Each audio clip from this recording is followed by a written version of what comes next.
Donc, je m'appelle Julien Poitvin, je suis artiste intermédiaire et cette année j'ai eu la chance d'être lauréat de la résidence artistique à l'église de Champaubert, initiée par le PTB Seine-Grand Lac.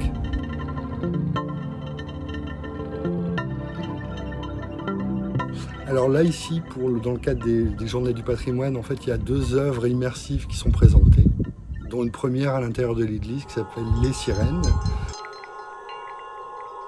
C'est à la fois une installation sonore et une composition pour 8 haut-parleurs. C'est une réinterprétation d'une pièce qui s'appelle Les Sirènes de la compositrice Lily Boulanger, qui était une compositrice début du XXe siècle.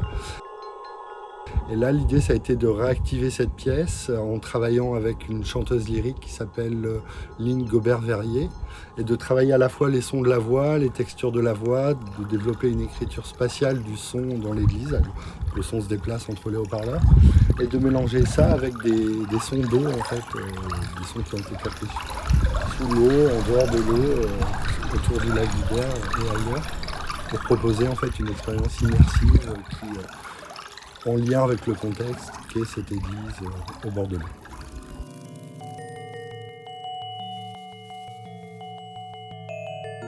Oui, donc en fait j'ai eu la chance cette année d'être lauréat en fait de la résidence de création artistique à l'église de Champaubert, au lac du Der. C'est une église en fait qui est la propriété de Seine-Grand Lac, qui est le gestionnaire du lac du Der.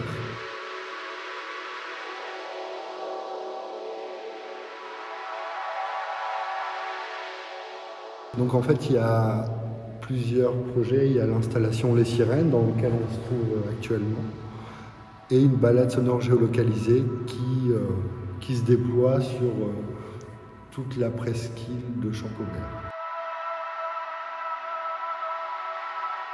Ce projet de balade géolocalisée, c'est l'idée que ce soit un portrait du lac du Der, avec différents types de contenus, à la fois informatifs, poétique, musical. Donc c'est un projet qui se développe à la fois autour de l'église, mais qui est vraiment sur toute la presqu'île de Champaubert et qui va même jusque de l'autre côté de la passerelle qu'on voit là-bas.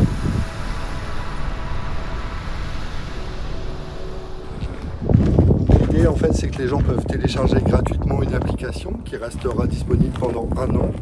Et voilà, c'était l'idée de proposer une situation d'écoute qui mêle un espace, ce territoire, son histoire et ses histoires à la fois réelles, imaginaires, spéculatives. Et voilà, proposer aux visiteurs de découvrir ou redécouvrir cet espace sous un angle politique.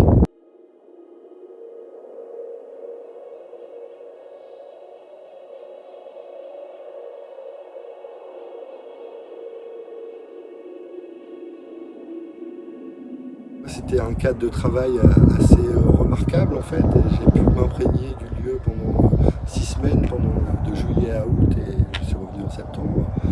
Donc c'était à la fois un travail sur place, mais aussi un travail de collaboration avec différentes personnes. Déjà l'équipe de Seine-Grand Lac, mais aussi avec la LPO. Il y a des enregistrements de terrain, d'ambiance, de différentes variétés d'oiseaux, et du coup là il y a un travail aussi avec la lutte de protection des oiseaux.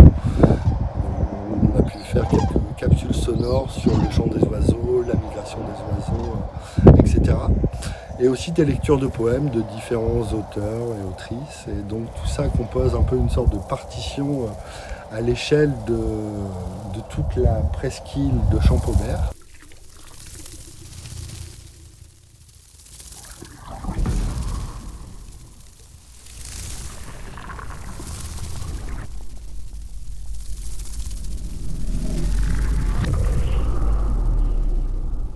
Donc en fait, les spectateurs sont invités à venir s'installer confortablement ici et découvrir cette pièce qui rentre en dialogue avec cette acoustique et cette architecture. Alors pour la réalisation en fait, du projet Geosonic Mix Portrait du Der, il y a eu un travail de captation sur place avec l'idée de rendre audibles différents événements sonores présents sur place. Donc il y avait aussi bien captation des sons de chauve-souris en fait, qui qui ont comme particularité en fait d'émettre des ultrasons et voilà, qu'on peut capter grâce à différentes techniques. Et l'idée, c'était un peu une manière d'interroger notre rapport au réel et à nos limites perceptives. Et en donnant à écouter ça, c'est voilà, l'idée de s'ouvrir à ces phénomènes infimes, ou en tout cas qui sont hors de notre portée habituelle. Il y avait aussi un travail voilà, de captation d'ambiance, de sons aussi sous l'eau en fait, qui sont captés avec des hydrophones. Enfin voilà, qu'est-ce qui se passe dans ces...